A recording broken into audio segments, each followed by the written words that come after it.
Alors, nous sommes un bureau d'études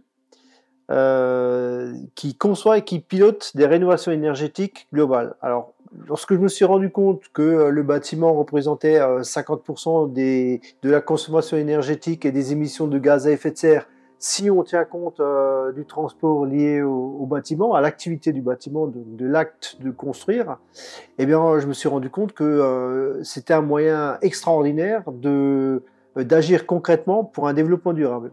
Mais il fallait le faire différemment. C'est pour ça que la partie conception est très importante.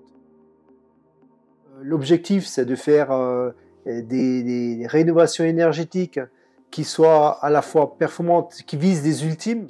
On essaie de le faire aussi pour respecter les impératifs du développement durable, pour être certain d'avoir du confort en été, en hiver, sans système de chauffage ou de climatisation. Il faut aborder les choses dans un objectif plus holistique, c'est-à-dire qu'on va prendre en compte beaucoup plus de critères dans le projet, en intégrant l'impact aussi du projet dans le développement durable, etc. On le fait aussi en respectant la pérennité du bâti.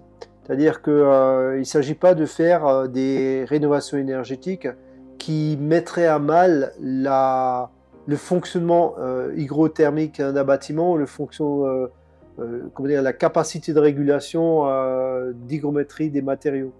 Donc clairement, quand on intervient, on le fait aussi pour pérenniser le bâti.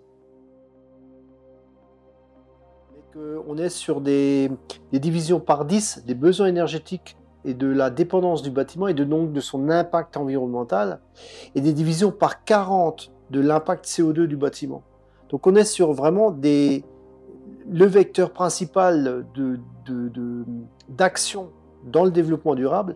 Ça donne un moyen concret pour un client de devenir vraiment un acteur important avec une efficacité extrême dans le sens du développement durable de ses objectifs.